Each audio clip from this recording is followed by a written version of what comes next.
Running the most populous country in Africa is not a job meant for featherweights or individuals with no clear plan on how to lead and make the lives of over 200 million people better. With the country crying for credible and competent leaders, Nigeria is like a ship which possesses so much resources and luxury, but if captained by a clueless leader, could head for the rocks. As Nigerians prepare to head to the polls in 2023, the question will be, what are the qualities citizens should look out for in the next president? And for those running for office, what plans do they have to steady the ship called Nigeria and to safely guide it ashore from the troubled waters she finds herself? Joining us on the show today as we take a look at what becoming president of Nigeria entails, which is the title of his new book, is Magnus Onyibe, public policy analyst and author. Good morning and welcome to the show. Good morning. Thank you for joining us. Thank you for inviting me. Well, congratulations on the publication of this latest book. It's not easy to do a book. Well, the title is Becoming President of Nigeria, a Citizen's Guide, where I see that the book is far more wide-ranging than that. You are talking about so many other issues at the heart of the national question. In your first chapter, you talk about trade as a unifying factor for cooperation between northern and southern Nigeria. Well, how strong is trade still as a factor of unity in Nigeria, considering all the other centrifugal forces knocking at the fabric of national unity and solidarity? Yeah, that's a challenge right now. Actually, when I started writing this book, I really took my mind back to the issues that you just raised. Originally, they used to talk about the kola nut, that is the unifying item for Nigeria. The Yorubas grow it, the Hausas eat it the most, and the Igbos talk about it the most. No, they worship it, they venerate it. Exactly, whatever, So it was a unifying factor. And of course, you know the origin of Nigeria. The British, wanted to, for the convenience of trade, amalgamated the two sides. And trade was going on.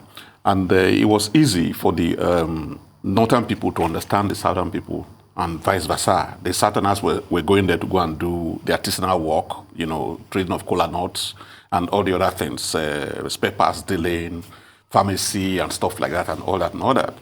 Then the northerners were trading in cattle, and they had the cattle route and whatever. Like I said in the book, when I was in Newsline, I used to be a broadcaster in NTA.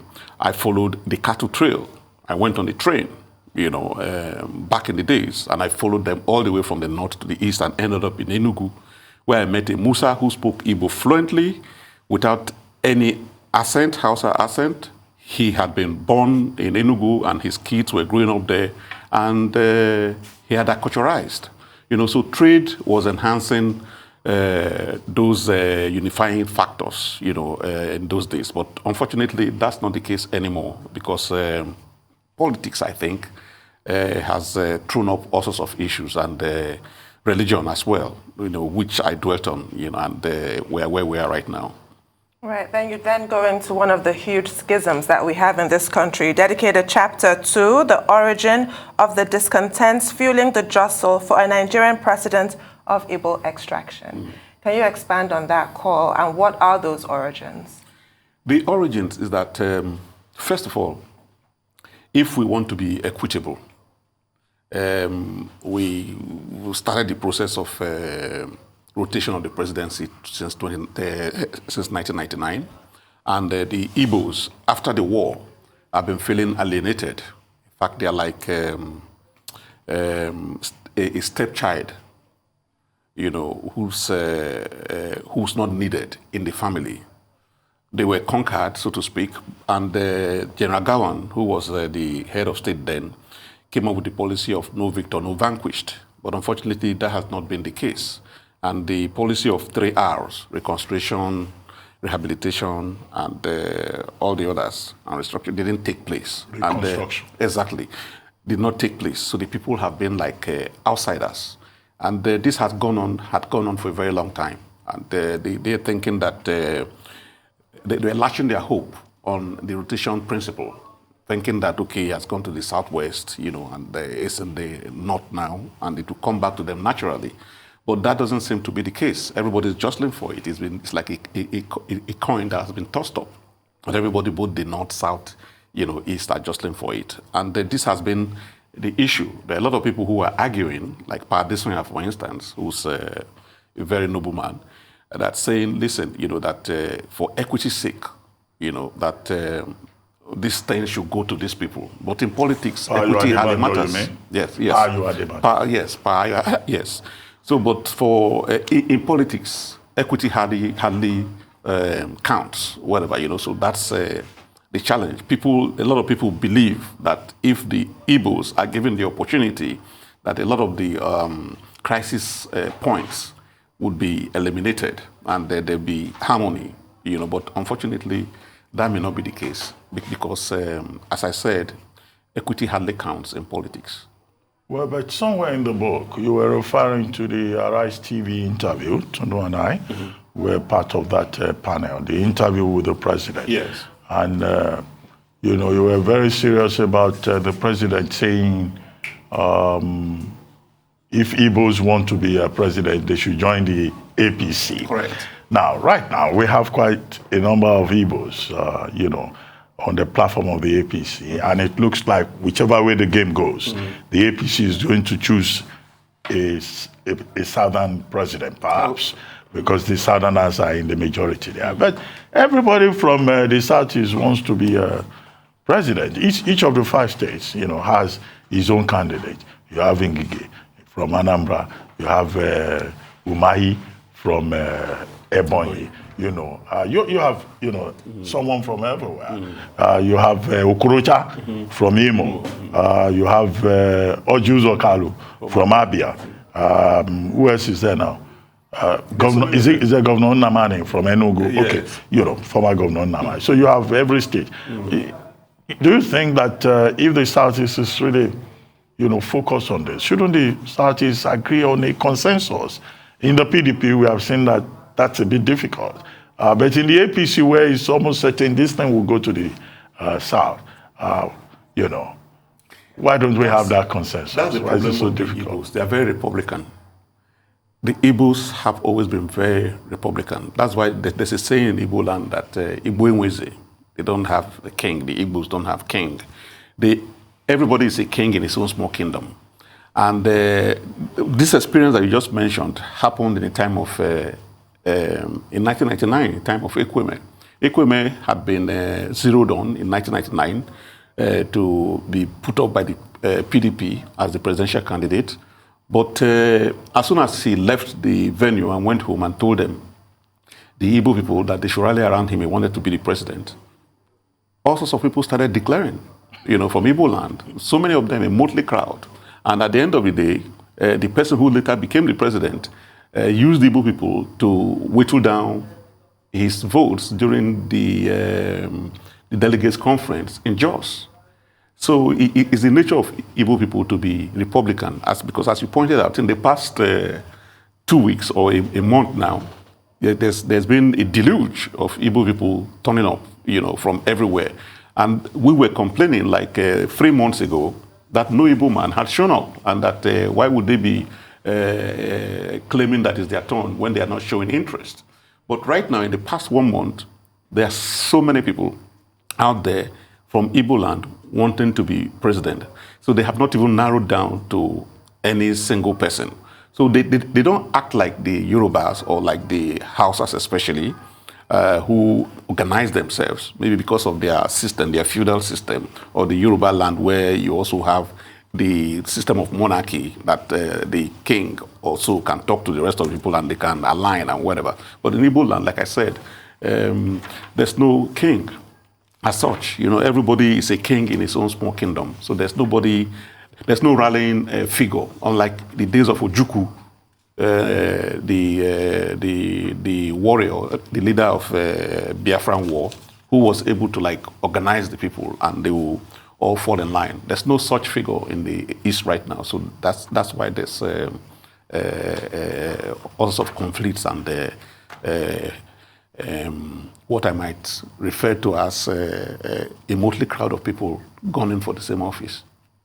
So it's really the same old, same old. And then just to borrow a phrase from your book, you referred to a political rebirth on the horizon. We all agree that 2023 is extremely important in determining the future of this country.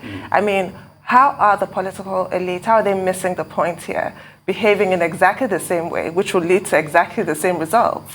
I'd like you to address that. Yes, that's just a problem. You know, I looked closely at the recommendations of both parties, the PDP and APC. You know, somehow they were independently set up, but they arrived at almost the solution to Nigeria's problems.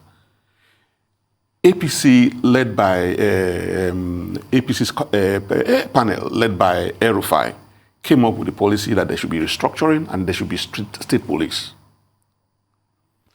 Now, the one led by the governor of Bauchi State, yes, in PDP, came up with meritocracy. Now, the point is that why is there rotation? It's because of the fear of the minority that the majority would dominate continuously. So now, and why is that? Because of the structure.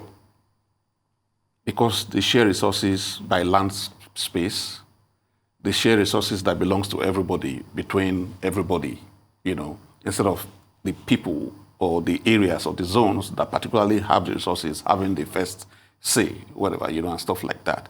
So these two issues, if APC had implemented the recommendations of El-Rufai's committee and PDP had also implemented recommendations of Bala Mohammed's panel, the story would have been different. They would have solved, you know, the problems, the challenges that we have in Nigeria, and there will be a rebirth.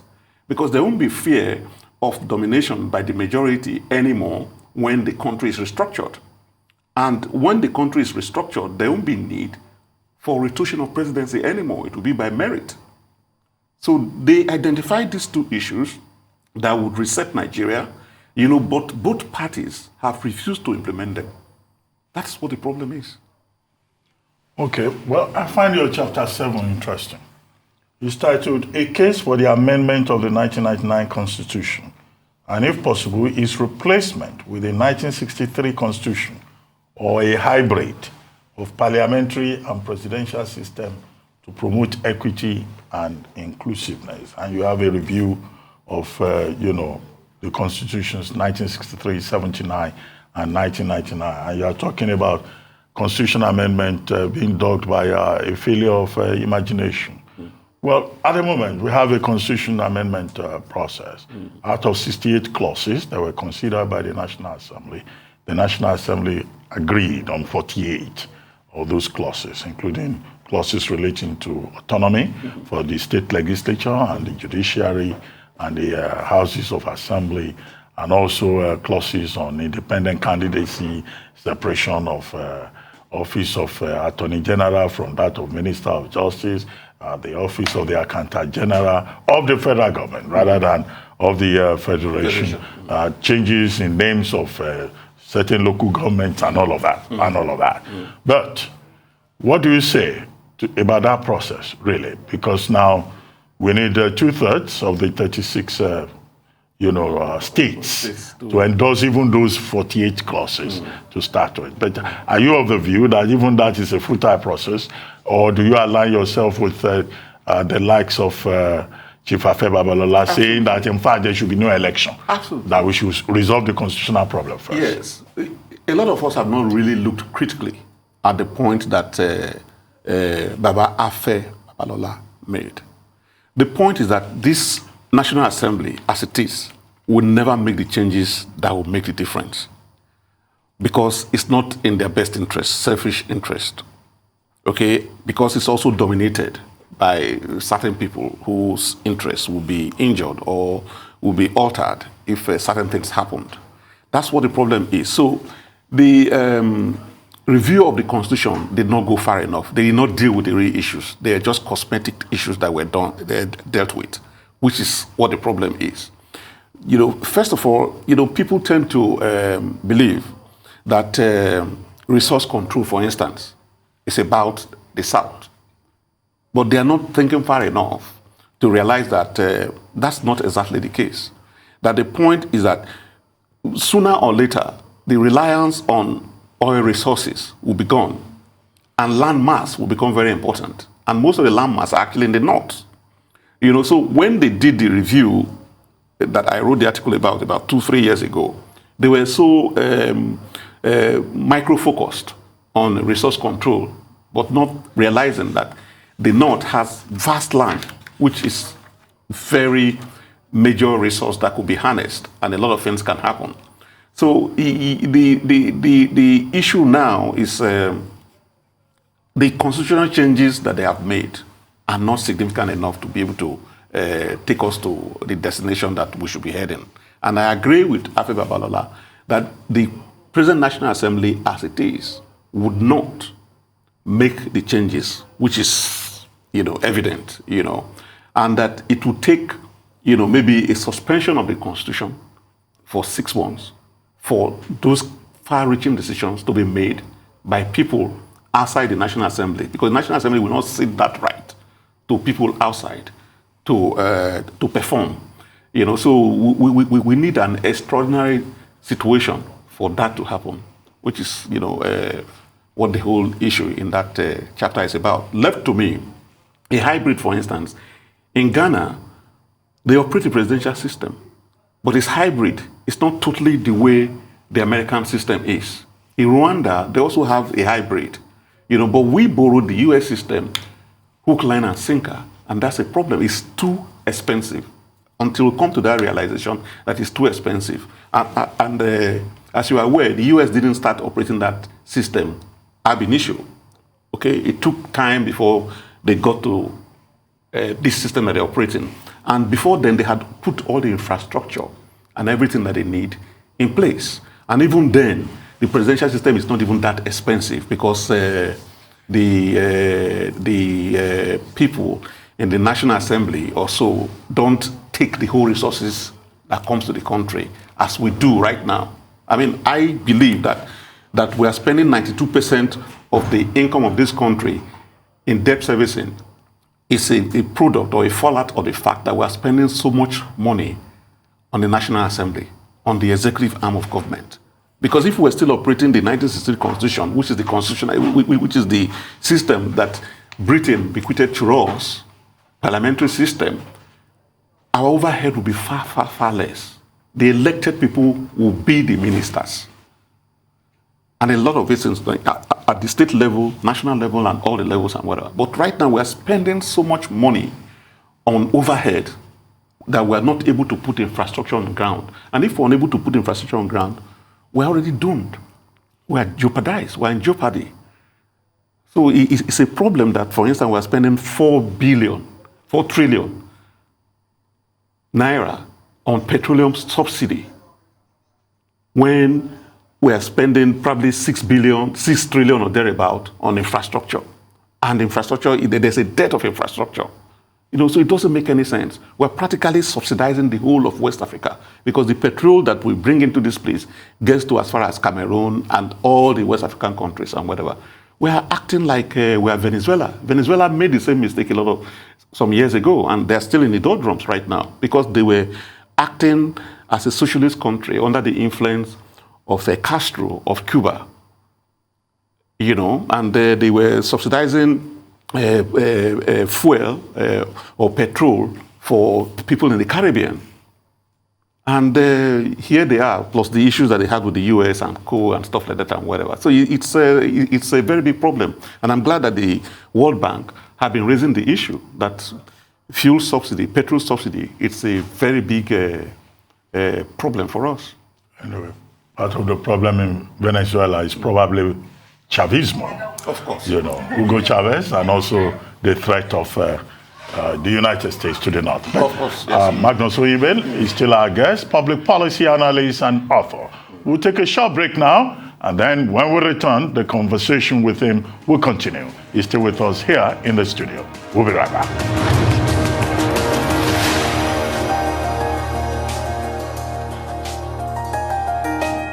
Welcome back to the morning show here on the Arise News channel. Our guest is still Magnus Onyibe, public policy analyst and author of becoming president of Nigeria is Citizen's Guide, right? Yes. Okay. Tundu, you were going to ask him something. Right. Before the break, you were talking about the expensive system that we operate here for really no rational reason. I want to talk about how expensive the entire system is, from the prohibitive cost of nomination forms. Dr. Abati was talking earlier about the delegates, and we all know how much it costs to, I'm trying to find a polite word, acquire the votes of delegates. No, mobilize. Thank you. So that's that euphemism. I knew there was a word for it, yes. So our entire system is prohibitively expensive and really excludes so many people. We're told the rationale is to sort of separate the wheat from the chaff, that when you make the form so expensive, unserious people won't even rear their heads. But that's really quite vulgar, isn't it? Yeah. Is this how we're going to continue? Surely not. It's terrible. As I was mentioning to you earlier, a friend of mine who is also in the media, called my attention to it and said, I did mention, that, the whole point about the book is to enlighten Nigerians that anybody can become the president of Nigeria, no matter the station in life that the person is. And I cited the example that of the 5 people who have become president of Nigeria, 3 of them have been school teachers, from Shehu Shagari, Umar Yaradua, and Dr. Goodluck Jonathan, and the other 2 have been ex-soldiers, as they say, bloody soldiers. So, they're not like aristocrats, they're not princes. The very rich person, the aristocrat that attempted to become is your dad, and he did succeed, but he was not allowed to actualize it, as we all know. So it's open for everybody. But unfortunately, that's not the case anymore. When President Buhari sought to get into that office in 2015, the form for nomination was 15 million naira. Today, it's 100 million naira for the same party, APC. And even at 15 million naira, the president, now president, then general, screamed blue heaven. He screamed blue murder to say, what the hell? That he didn't have 15 million. The rumor is that some individuals paid the 15 million for him. And now, 7 years after, they're asking for 100 million. I know about the general intention or claim that is to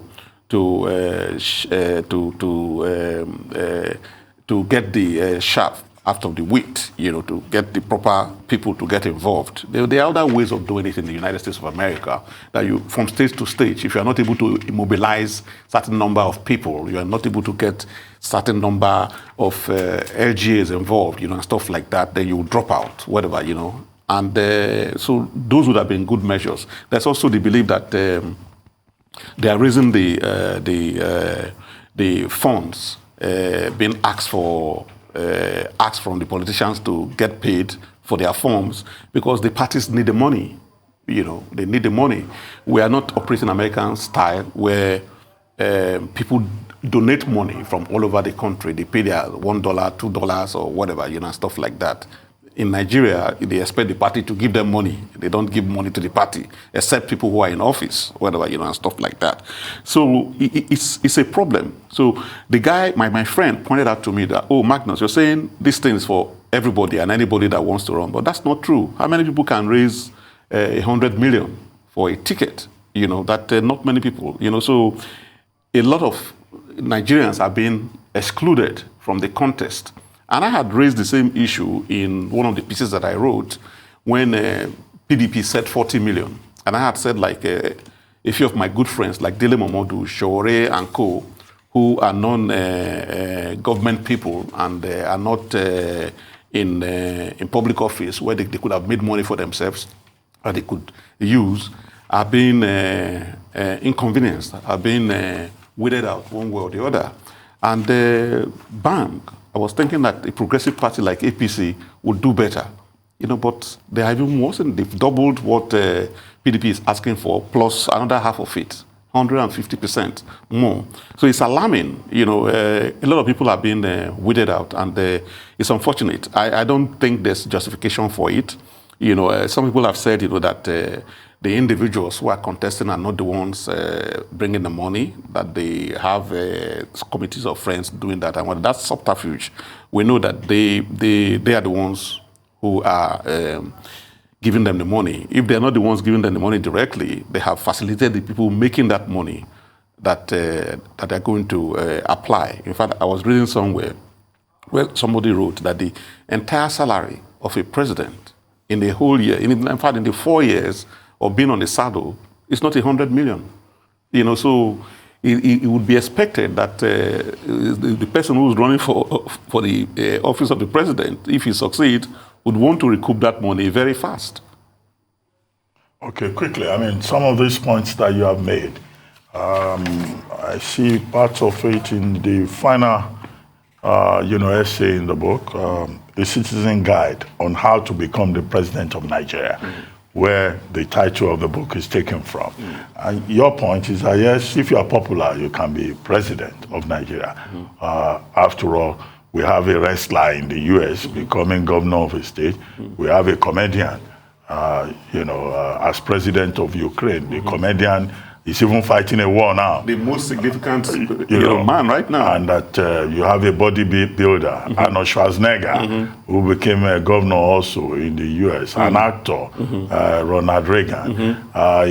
Is it Uganda? Bobby Wine, yes, a musician, almost became president, except that, the authorities there didn't give him a chance. And that, too, someone can become president by default. But in all of this, I see a masculinist analysis. I thought maybe you should have given some thought to how can a woman become president of Nigeria?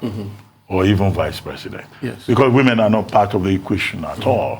All the references are to men, whether they are popular or they go there by default. And Nigerian women are saying, that women should be given a chance. Only the other day, the First Lady, Mrs. Buhari, even organized a come and eat session.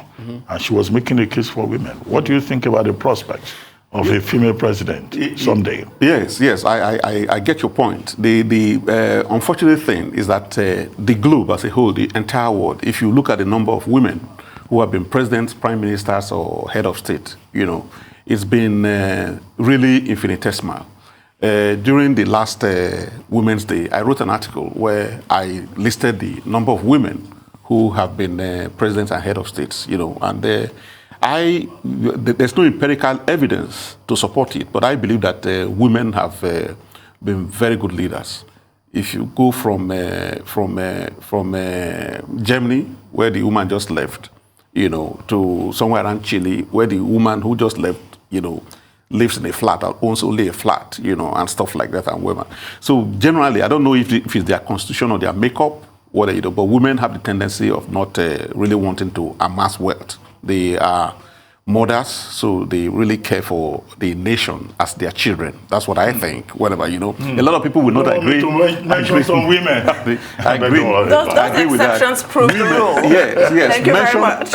Mention women who were not in charge, like Marcos. Imelda. Yeah, exactly. She was a president's wife, not the president, whatever, No, So those of them that have been at the helm of affairs have actually given a very good account of themselves. And, but unfortunately, even in the United States of America, what happened to Hillary, whatever, she was the absolutely good presidential candidate, but she got bumped out of the way by President Trump, who's soon to be our in-law anyway, so it's unfortunate, that happened. So women have really not had the opportunity to get to the, as you would say, apogee, of things in politics, but they are getting there. I mean, we have our dear sister as VP in the US now. I understand that she's stricken with COVID, but she has a chance of getting to Kamala Harris? Yes, to being the number one, all things being equal, and that would be historic. In Nigeria, yes, actually the launching of this book is going to take place on the 10th of next month, And the lineup that we have set up, they didn't have a woman. And somebody had pointed out to me that, why can't I have a woman as the keynote speaker? Because I had scheduled a man to be the keynote speaker. And somebody said, look, give women a chance. Because on the sideline of the whole event, we have a panel of 4 Nigerians, one each from each of the ethnic groups, and we want them to state what each of the ethnic groups would expect, the characteristics of the next president in 2023. And, a coterie of very critical opinion leaders in Nigeria have been selected, and none is a woman. So in workshopping this, a friend of mine said, look, you are pro-women, so why is there no woman, in this team? And I said, okay, fine. I actually didn't think about that, and I'm here to figure out a woman that I could push. And he said he would do something about it, so we're on it. So I totally agree with you that women should be given a chance. But as you know, we borrowed the presidential system of government from the United States of America, and even after 300 years, they've not been able to get to that point. And we always follow in their shadows. So I hope that with the current vice president inching towards becoming the president of the U.S. during the next election cycle or thereafter, that we would succeed in getting a woman into at least the vice presidential position in Nigeria sooner or later. We'll get there before 300 years. Thank you very much. We had better. You had this reference, obviously, in today's economy, political economy, you referred to that echo chamber of negativity called social media. I'm not a fan. How will that affect our elections going forward? Because it does affect the climate that we live in, does it not? Absolutely, it does. But Nigeria is not the United States of America. In the United States of America, of course, it's on record that it's the youth, social media, that helped propel somebody like Barack Obama to the presidency. Yes, because the youths who came out to vote en masse and pushed him in the forefront were not aware of slavery. So they didn't have all this attitude of the black man being inferior. They only just knew about the man's intellect, that he was a Harvard, trained guy, and he was sharp. And they wanted the sharpest person to become the president. So they didn't care about what their fathers, back in the villages or in the countryside felt about the black man. That the black man in the White House only lived underneath the place in the base rooms, whatever, But they just wanted to propel the person with the best brain. Our youths are being pushed, nudged in that direction, that they don't just have to jump up and down in the social media. They have to go and get their PVC and also make sure their views are expressed vigorously. Unfortunately, they demurred in doing that in the past. They were shy because votes didn't count, But with the electoral reform, I think votes count now, and they will be more encouraged to do so. And hopefully, the change will happen. The social media will influence what's going on. A lot of the prominent candidates right now are on the social media. They have beautiful packages and presentations they are making. Some of them even declared on the social media, not real life, and stuff like that and whatever. But I think it has a limitation. We're still in Africa, we're still in Nigeria. The traditional thing is still the real thing. You go and have your big crowd and you talk to them and you go from door to door. Because I know there are a lot of us linked up, in the social space now with internet. But what is the extent of link up we have, with the youths? We agree that the youths dominate our population right now. Some say 60% or thereabouts. But lots of them will not come out to vote. And we don't have the luxury that they have out there, that you can do electronic voting. We don't have the luxury that you can vote by mail. So maybe from 2027, if this next assembly from 2023 decide to do more changes, make more changes in the electoral process and introduce electronic voting, voting by mail and stuff like that, more of the youths will come into the voting bracket. But right now, they are still outside. A lot of them will do all they want to do and shout and scream and post all sorts of things on the internet. But I don't think that on that day of voting that they will come out because of the inconvenience. The inconvenience. They are still lethargic about going out there and facing the risks and challenges that they face. The youths who are out on the street are actually, with all due respect, not the privileged youths. The ones that you see fight and create problem and stuff like that and whatever, The privileged youths who are on the internet, who have access to the internet, actually are protected. They are not going to come out on the street on that day to take risks like they did during SARS. So the kind of mobilization that happened during SARS, that you saw the real youths, of all classes, out there until the rascal ones hijacked it and started creating problem, are hardly going to come out because they are also going to be so fearful, afraid of their safety because of the kind of mayhem that the security forces, unleashed on them. You are aware of the Lekki thing and stuff like that and all that. Okay, well, thank you very much, Magnus Onyibe. Earlier on, we were talking about a 100 million nomination form. I cited the fact of the incident at the APC Secretariat in Abuja that in itself is causing problems. $75,000 missing, about 44.2 million naira. But I've been told now that the money is not from the sale of forms. Even if the sale of forms was abruptly stopped. Yes. That APC is saying the money belongs to somebody else, not to the party. Okay, so an individual had the money inside the secretariat. Well, I wouldn't know, but I'm told the APC has refuted the story. We just hope, of course, as you said, that the parties are trying to raise money one way or the other. Yes, but the amount sometimes also may amount to exclusion, politics of exclusion. Exactly. And that may be part of your narrative, how to become president of Nigeria. You need money. Yeah, a lot of money. That's the bottom line. Thank you very much for joining us on the morning show. Thank you very much for having me. Thank you very much indeed.